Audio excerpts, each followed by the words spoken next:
Hey there.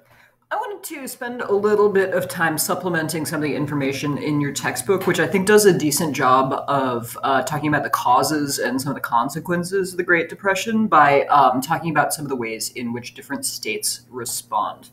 The first point that I want to make is that you are almost certainly already familiar with these kind of iconic images of the Great Depression in the United States. You know that it has its origins in some economic conditions primarily concentrated in the United States. You probably have studied this at some point in your scholarly career already.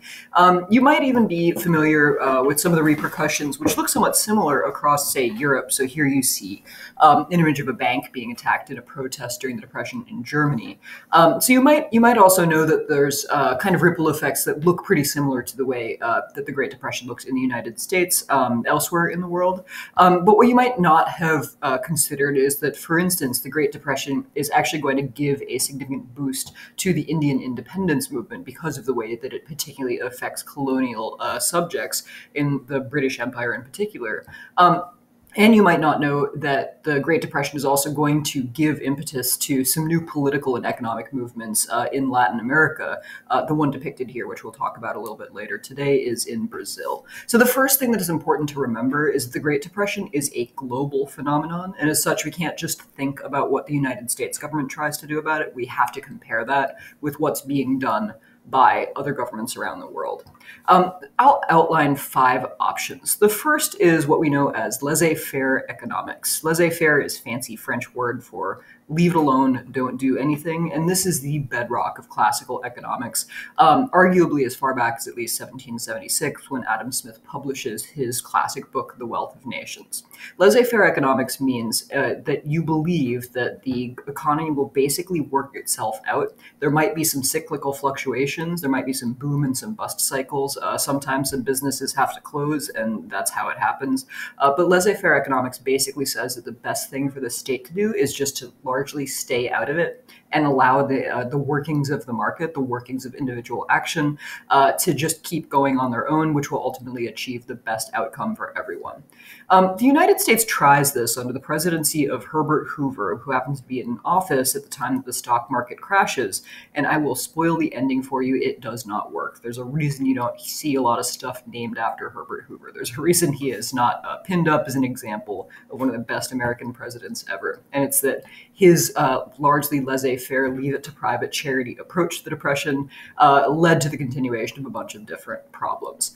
Massive unemployment throughout the United States. We have all of these iconic photographs of that. Fundamentally a lack of demand for goods, right? All these businesses are closing down because people don't buy stuff, don't have a job, don't have income, can't buy stuff. That's a major global problem as well, because the United States consumes a lot of imported goods as well as goods made in the United States. And then the consequence of that is that there's a great deal of social unrest. There's a lot of people who are starting to wonder whether their government actually has their best interests at heart. There's a lot of tension between various groups in society over whether every group is getting its fair share, over whether one group might have caused the problem, right? And so there's going to be a lot of political and social effects of this fundamental economic crisis. So one thing you can do if you're a state facing an economic depression is to not do anything. But the major lesson of 1929 in the United States is that not doing anything doesn't work so great. So as you may or may not know from your American history lessons in the past, in 1932, Herbert Hoover will lose his race for re-election in a landslide to President Franklin Delano Roosevelt. And Roosevelt's going to implement an economic response that falls under this bigger category known as Keynesian economics. This is named after John Maynard Keynes, who is an economist from England whose argument, which is somewhat radical among economists at the time, is that actually the government needs to intervene when the economy goes south. You need to have state action in order to correct this. It's not necessarily just a temporary blip on the radar. The state actually needs to take proactive steps to stop economic depressions from having really massive negative human consequences. And so, for instance, FDR advocates this with embraces this philosophy with a program known as the New Deal, which is really a hodgepodge of different government programs, which are largely designed overall to inject money into the economy through public spending in order to create jobs, get people back to work, get people spending money again, and then and get that cycle of money flowing back through the economy again. You've probably heard about at least a few of these things, a few of the programs started under the New Deal. FDR's personal favorite, he often said, was the Civilian Conservation Corps, which took young men and sent them into different areas of the country to do things like cut trails and dig irrigation ditches, and has actually improved a good deal of the parkland available in the United States today. One of the really big ones was called the Works Progress Administration, which built a bunch of public buildings and pieces of infrastructure throughout the United States, including the main post office in Central Square in Cambridge, and also Rufus King International Baccalaureate World School for the College Bound in Milwaukee, Wisconsin, of which I am a semi-proud alumna. So the government does, the New Deal programs collectively do lead to some growth in employment and spending. The government does inject some taxpayer money and some borrowed money into the economy, which then gets cycled around as people spend their money on other stuff. Unquestionably, this is also an opportunity for the government to expand its role. Social Security comes to us as a legacy of the New Deal that has never gone away. The government gets to express its preferences in doing things like choosing which pieces of infrastructure to build, deciding which programs are worth spending taxpayer money on. And so that's going to increase the government's role not just in employment, but also in making a number of other policy decisions. And that'll be controversial for advocates of limited government. There are some concerns, particularly from the right side of the conservative side of the political spectrum in the United States, that these programs are going to facilitate dependence on government spending and that budget deficits are ultimately going to be a bad thing for the economy. Then from the other side of the political spectrum, there's also going to be some concerns that the New Deal programs are not enough. And indeed, a lot of economists and economic historians looking back say the New Deal put a little bit of a dent in the economic problems that the United States faced during the Depression, but they didn't actually solve the problem. What really solved the problem was a much bigger increase in government spending once the United States joins the Second World War. But that's option number 2, is a New Deal style approach of government spending, sometimes on a deficit, designed to increase employment.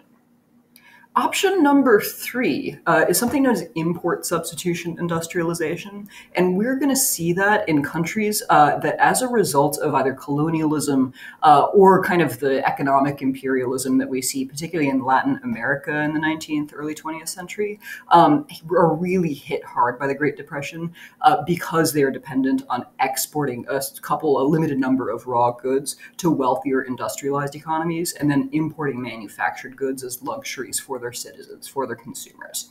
So the idea behind import substitution industrialization is that if you are a country that is, say, Mexico or Brazil or Argentina, what you want to do is to encourage people in your country to develop manufacturing capacity, to discourage your consumers from importing goods from other countries, and to encourage them to purchase those goods made at home. I'll talk about 2 examples of this. One is Brazil under the leadership of a guy named Getúlio Vargas, who comes to power in a coup d'etat, so outside of the ordinary means, in 1930 and will stay in power until 1945. He'll actually have a little comeback in the 1950s too, which is less important for us. So Vargas is kind of a classic example of the import substitution industrialization strategy. He raises tariffs, meaning he raises the taxes on goods imported from other countries into Brazil. Meaning if you are a Brazilian consumer, under this policy, it's relatively more expensive for you to purchase something made in a foreign country than to purchase that same thing made in your own country. He's also going to give a significant amount of state financial support to state-owned manufacturers, to state-supported manufacturers, essentially subsidizing them both directly as well as with this indirect protection through tariffs, and saying, we're going to encourage you to make this stuff in Brazil instead so that we don't have to import it from somewhere else. One of the common critiques of import substitution industrialization is that for a variety of reasons, it does sometimes go hand in hand with authoritarianism, and Vargas is a good demonstration of that. He comes to power in 1930, embracing a new constitution that says presidents can only serve 1 term. We're going to have rotation in office. And then in 1938, his 1 term is up. He doesn't want to let go, and so he actually turns to authoritarianism, abandons the constitution, proclaims a new state in Brazil, and makes himself the dictator, and he'll remain in power there until he's thrown out of office in 1945. Mexico in the 1930s is in a similar position, although with less dire political effects. Under the presidency of a guy named Lázaro Cárdenas, starting in 1934, Mexico begins shifting towards a series of import substitution industrialization policies, which are going to produce massive growth through about 1970, in a period that many economists refer to as the Mexican miracle. Cardenas's most famous move is in 1938 to nationalize Mexico's oil industry. Mexico has some pretty significant oil deposits. And in the early 20th century, those oil deposits were, Mexico had sold contracts to various foreign companies to extract that oil, meaning that Mexico wasn't reaping most of the benefits of its own natural resources. And in 1938, Cardenas basically says, we're going to boot out all of those foreign private corporations, and Mexico is going to establish a national state-controlled petroleum manufacturer known as Pemex, still in existence today, and the state will be the sole authorized extractor of oil in Mexico.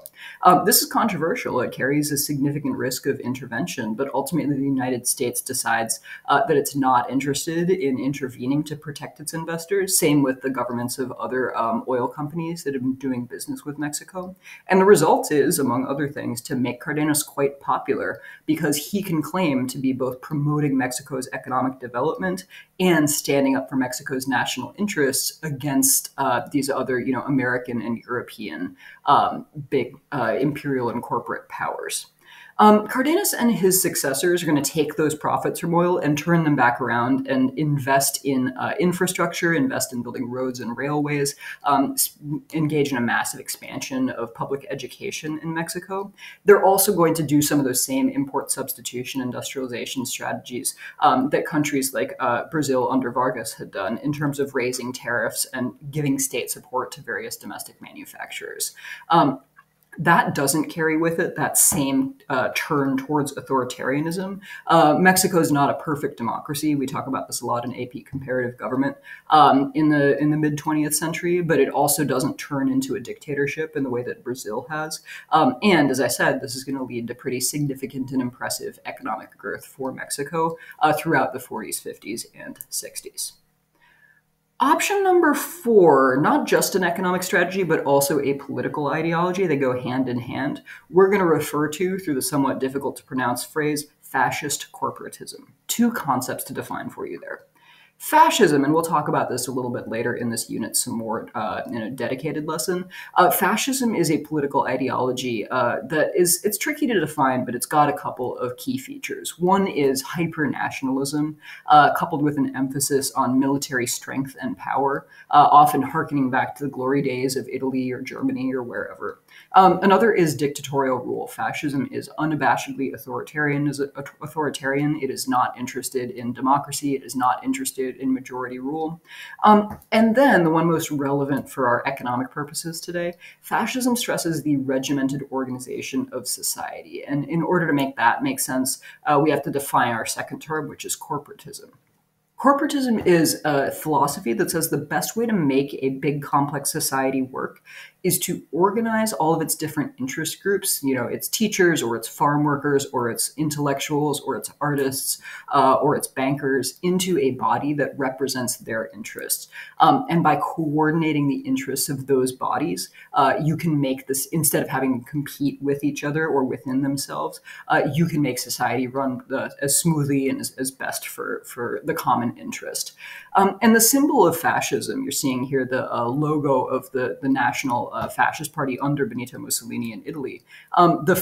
Fascism takes its name from the fasces, which is a fairly ancient symbol that shows a bunch of sticks bundled together and kind of evokes the symbolism of different sectors of society being strengthened by cooperation. That's the idea anyway. As you probably already know, it doesn't work so great in practice.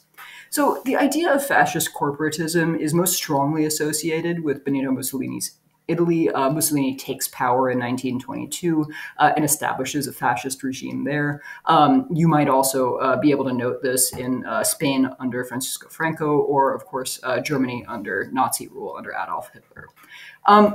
Under Mussolini and the fascists, Italy establishes these state-sponsored syndicates or corporations for both employers and employees in these different broadly defined sectors of society. So if you work in maritime and air transport, there's a syndicate for you. If you work in banking, there's a syndicate for you. And the idea is that these are the bodies that are supposed to represent the interests of all of their members, and they're supposed to work together in order to coordinate state policy and economic activity. That's different from the democratic ideal because it suggests that it's really people's membership in this body rather than their individual weight as a citizen, which should be the vehicle through which they make or contribute to political decisions. One of the consequences of this is that independence for workers, and particularly for labor unions, is going to be suppressed. So strikes will be outlawed, for instance, fairly early in the fascist regime, because the idea is that under fascism, these different bodies of society should be coordinating their interests rather than competing against each other.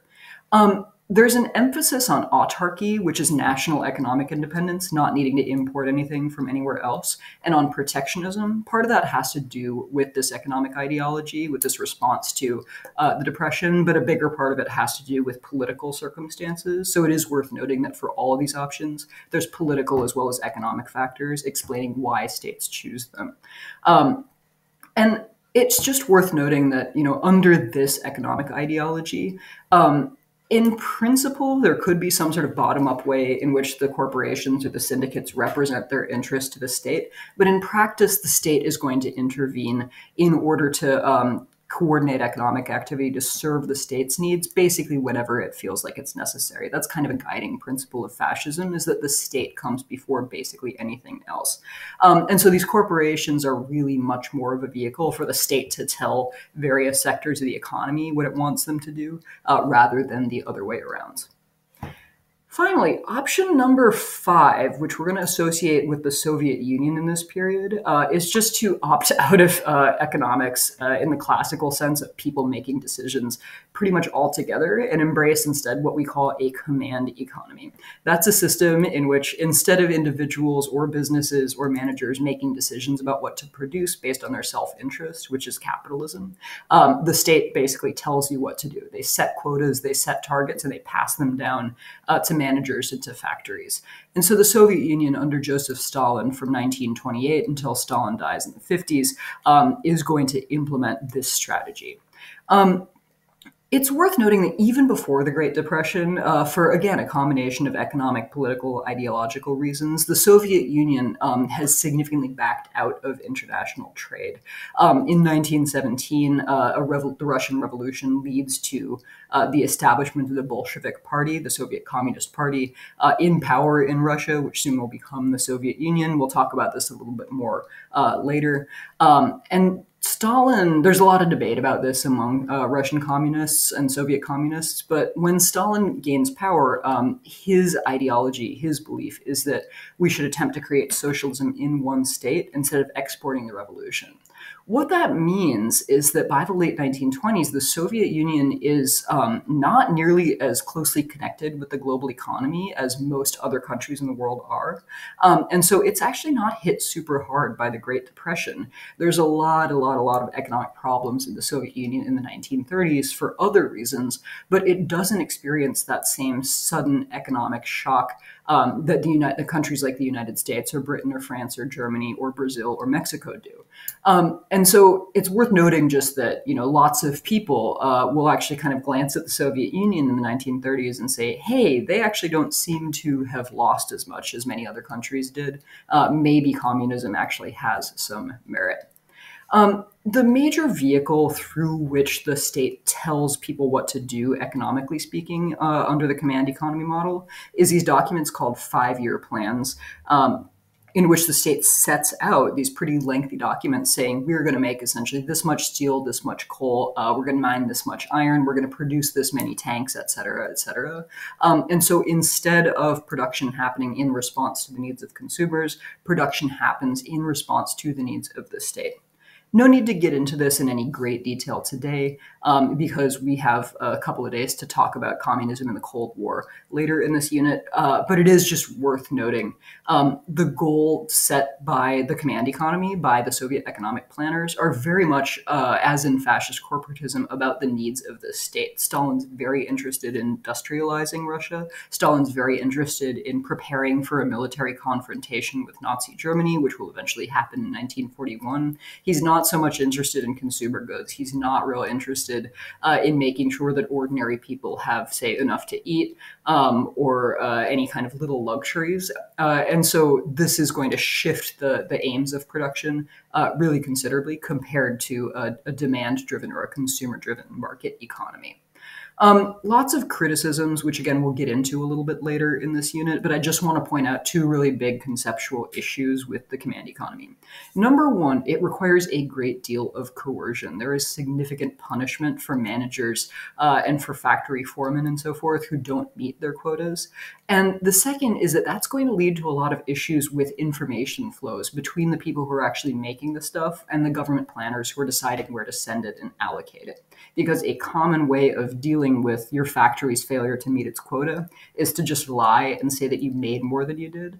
And this is going to lead to all kinds of issues in economic decision making where planners think that they have, so many tons of steel, and actually they have far fewer than that. And so they're not going to be able to, get it to the places where they're expecting to be able to use it. Lots more to be said about that later. But when we meet next, I will look forward to talking to you a little bit more about the different ways in which states respond to the Great Depression, and then the ways in which the Great Depression is going to change global politics. Thanks. See you soon.